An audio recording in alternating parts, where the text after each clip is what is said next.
another episode of Arlene Inspires, the new wellness newscast. Today, I want to talk about a very important topic. And who best to talk about this than our psychologist in our show, Dr. Susana Salgado. Welcome. Thank you. Thank you, Arlene. I really appreciate being here with you today. Thank you for accepting the invitation to talk about this topic that it's going to be in everyone's mind, the upcoming holiday, Valentine's Day. Yes. As we know, it's a very commercialized holiday and it's all about love relationships, and we humans fall in the trap for looking to others for love, and it creates anxiety contrary to popular belief that this is an exciting holiday. It actually it creates anxiety, and if we have the wrong idea of what this day is really about, we look for others to complete us. So how can we make this holiday work for us? Whether you're single or with a partner, Dr. Salgado, do you have any tips to remind us to honor ourselves first by getting to know us better, who we are, what are our core values? Please talk to me, because I know our audience want to hear about this. Yes, thank you for that question. And I guess I want to start off by saying that you're absolutely right. This is a very commercialized holiday, but which holiday is not commercialized at this point? True. And so we really need to take a moment to step back and think about how what do we have control over, whether it's about Valentine's Day or any other holiday. What do we have control over is ourselves, how we respond to it and how we internalize the external. So first and foremost, I think Valentine's Day gets a really bad rap as it being sort of like a Hallmark holiday, a holiday that was just invented. And the reality is that I think for as long as we humans have existed, we have invented holidays. That's just the reality. Regardless of the origins of where Valentine's Day comes from, we have to keep in mind that as social beings, we as human beings, we crave acknowledgement, we crave ceremony, ritual. And I oftentimes think that Valentine's Day happened to be this holiday that was created. Again, I know there's a lot of ideas as to where it came from, and I'm not going to go into that. Right. But I do think it was created as a way for us, or maybe it's sustainability really, has been as the way for us to stay connected to some type of ritual and acknowledgement around recognizing relationships and recognizing love. I think it has become much more centered on romantic love. I don't think it necessarily has to be. And so one of the things that I oftentimes tell clients is, what do you have control over? And that's usually us, how we respond to that. So we can choose to liberate ourselves from these internalizing the expectations that society has placed on what Valentine's Day should look like or what relationships should look like. And we can actually define what we want it to look like for ourselves, whether we're single or whether we're in a relationship with someone else. Now, can I stop you right there? Because of that course. is oh my gosh, you just said something that's so important for me. Let me just share an example of that, because a lot of people know that for the longest time I was single for like 20 years plus. I raised my daughter by myself. And Right. It got to a point where I was healthy in the sense that I wasn't looking for a romantic relationship to celebrate that holiday. I was honoring women, friendship. I grew up in a household where we would just celebrate Valentine's. It was a ritual with presents. It was a little over the top, but we celebrated family and friends and everything, not just a partner. Yes. And as I went through my single years as a single mom. It got to a point later in as I got more mature that I started to celebrate friendship. And so I would, even when I didn't have anyone to celebrate it with, I would go out to bar. And this is just an idea, ladies, and guys. I would go to a bar and just go to dinner with my friends, and I would bring out dozen roses and give it out to people, any girl that I saw single sitting at a bar or whatever, just to give them, hey, you're loved, you're supported. Because Right. at the end of the day, that's the validation. It's kind of like the acknowledgement that Yes. we're kind of looking for, and not necessarily has to be from a romantic relationship. Absolutely, absolutely. And I love that, Arlene, because in essence, like you're recognizing that Valentine's Day does not have to be simply about romantic relationships, but that it could be in relationship to your daughter, for example, in relationship Right. to a friend. And I know many people have really taken Valentine's Day back in some ways and have really reclaimed it as whatever they want it to be. I know many women in particular who use this day as a day where they really uplift each other and they support each other and they get together for lunch or brunch. It doesn't have to be romantic love only. It could also be a recognition of your relationship with yourself. Yes, so glad you said that. Yes, like like we have interpersonal relationships, which is with someone else, and then we have our intrapersonal relationship, which is with us.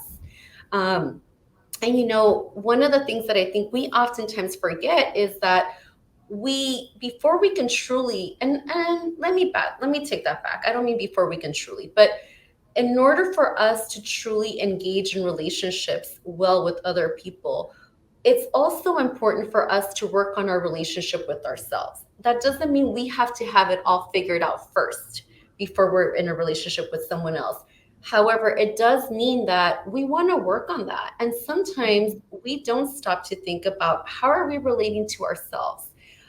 One of the things that I really appreciate about an individual being in the single status of their lives is that you have a little bit more space to have and build on that relationship with yourself. It's actually a good time, it's a good opportunity. We sometimes get a little bit lost when we're in relationship with others. And so to take that time and to really reflect on what is my relationship with myself and actually do a journal prompt maybe on that day where you reflect on what is my relationship with myself. Am I in relationship with myself in a good way? How can it improve? How do I express love and how do I want to be loved? Because this is important. Our values really guide our perceptions and how we interpret Valentine's Day or any other day. So, getting clarity on our values, getting clarity on what love could look like for us is critical. And what other day to do it than on Valentine's Day? You just say something very powerful. Our values shape our perception. That's Mhm. huge. Like It I really is. have to, that's an aha moment. Because Yeah, a lot of times we think in relationships, well, I know what my core values are and I stand by my core values. right. But I never thought that's big that that really shapes our perception of things on Mhm. what happens in our everyday relationships. It does. And our values also impact our expectations, right? And so it's we really need to take that moment, right, to think about like what are my values around relationship, around love, what's my love language. Those things are important, and we oftentimes don't really think about those things until we're in a relationship with either a friend, a coworker, or in a romantic relationship, and we're being challenged. And so, for those of you who are single, this is a great time to take that time to reflect. For those of you that are in relationship, maybe you look at how are you in relationship with others, right? Like, how do your values manifest? Um, we started off by talking about how commercialized Valentine's Day is. And something that always comes to mind, Arlene, you know this, and based on how I work and how I think about things, but I think of we don't have to internalize these capitalistic values. Yeah. We don't have to buy the dozen roses, all the candy, and buy these really expensive things. That's a capitalistic value, materialistic value. Now there's nothing wrong with wanting that, and there's nothing wrong for giving those things away, but we can choose how much of that we buy into. We can choose what that looks like. I'm so glad you say that because I was raised, like I was sharing earlier, with a family that would do the whole shebang and I mean over the top. And this is in Latin America. So the presents, the like family thing, like it's almost like a Christmas time, but in Mhm. Valentine's. And even though there were a lot of times that I said, well, no, I really don't want roses. It's okay. I do want roses. Like it's Right, somehow ingrained in my brain that I do want roses. When right. it didn't matter before. It didn't matter. Like when I was single, Mhm. it really didn't make or break my day. But in a Mhm. relationship, is I expect it without wanting to expect it. Does that make sense? Yeah. And so, what I would ask you, or someone maybe Yeah. who can identify with this, is, where did this idea of wanting roses come from? Like, is that truly your love language? Is that what you want from a partner or someone who you're in relationship with? Or did you internalize this sort of socialized, commercialized idea of what Valentine's needs to look like? Now we have social media, right? Yeah. So we're oftentimes, not only are we bombarded through the TV and radio and shops, but we're bombarded with social media, and we start to compare ourselves and we start to think, oh, well, she got that, I want that. Yeah. And so we kind of want to untangle that a little bit. Yeah, for me, I know my love language is words of appreciation and gifts. Yeah. So it kind of makes sense. Yeah. But I don't fall into the trap of comparing, but I do have that expectation, which I'm working on because I don't need to have I don't need to have it, but it's somehow it feels good when it shows up, right? So Mhm. but this is a good topic to discuss because I know there are a lot of women like me that are wanting that to be for the partner to show up at a place of employment or whatever to show people that the roses are coming, right? So Yeah. Yeah. that's as commercialized as it gets, but that's really good that you point out the areas that we can look at and write a journal about where is this coming from, because at the end of the day it doesn't really, for me, it doesn't really break or make my day, but it really, I really need to understand where that comes from. And I want to go back to something you said earlier about so we talked about single people and then people that are in relationships and they have challenges. Let's talk Mhm. about how to navigate that holiday while when relationships encounter challenges and maybe they're not in their best day, and they're not they're it's not all butterflies and stars. It's more like, I'm not gonna talk to you, or I'm not ready to forgive. What do you tell couples like that are gonna go through the holiday? Well, first of all, I want to acknowledge that that's just a tough place to be in, whether it's Valentine's Day or not. Mhm. However, Valentine's Day will amplify some of those feelings, because again, we've internalized this expectation that Valentine's Day needs to be perfect. It needs to be filled with roses and presents and accolades. And so we tend to put a lot of pressure on ourselves and on our partners on this particular day. So let's go back to something I alluded to earlier, which is about expectations. Those really high expectations would not match up if you're having trouble in your relationship. You're actually setting yourself up. And so for those who are struggling, really, I want to invite you to have more realistic expectations. Maybe this is not the time to start to dream up and expect that your partner is going to do and go all the way out. Right. A lot of times people have that expectation, like this is going to be the day that we're going to make up, or this is going to be the day that things are going to shift. And why would it, right? Right. Especially if there's like ill feelings toward the holiday. And so we need to have realistic expectations, for one. Secondly, I mentioned it amplifies what's already there. So if someone's already having trouble in their relationship, this day tends to add more pressure and it amplifies it and makes it more stressful. And so maybe having a conversation about, how do you want to spend the day? Maybe it's spending it together but apart, where you're sort of in the same space but you're doing your own thing. Right. Maybe it's simply sharing a meal together, but maybe not anything that's too over the top or extravagant, or maybe not even too Valentine-ish. Now, that is going to vary from person to person. Every couple's different.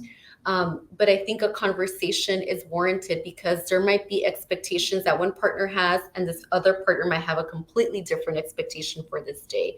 So don't set yourselves up. Have a conversation and have more realistic expectations. That is I am so glad that you said that, because yes, a lot of the times we think, oh well, Valentine's is coming, so everything's gonna work out. And especially, I don't want to generalize, but as a woman that I am, I only hear among women the majority of the times that we're the dreamers, and oh, it's gonna work out.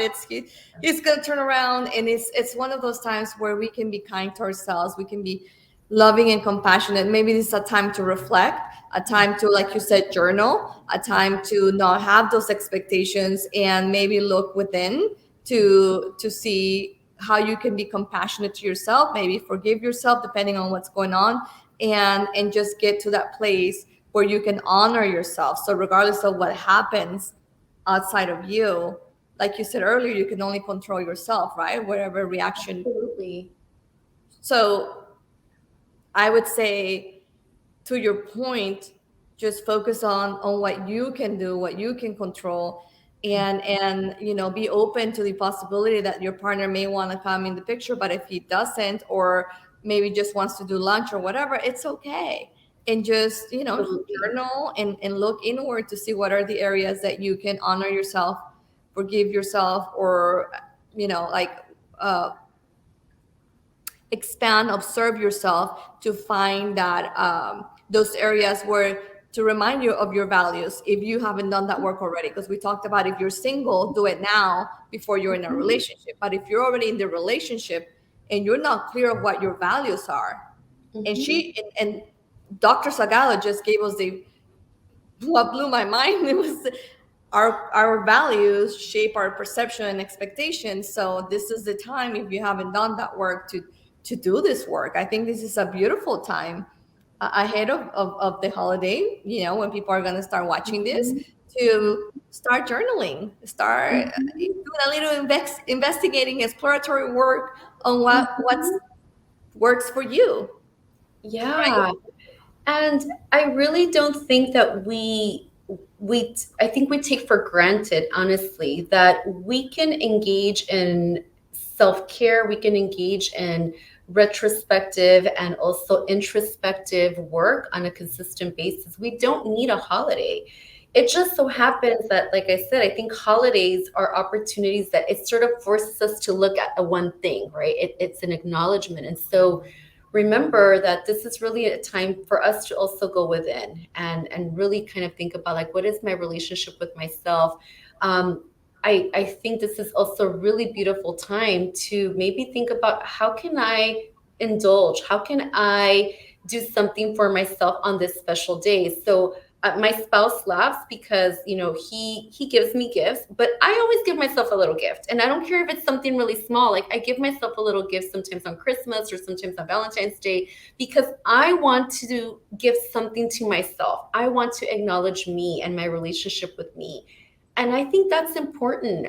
However that might look like, maybe it's through doing a nice little bubble bath. Maybe it's indulging in a nice product for yourself. Maybe it's going to the beach and Yeah. simply being with Mother Ocean, connecting to Mother Earth somehow.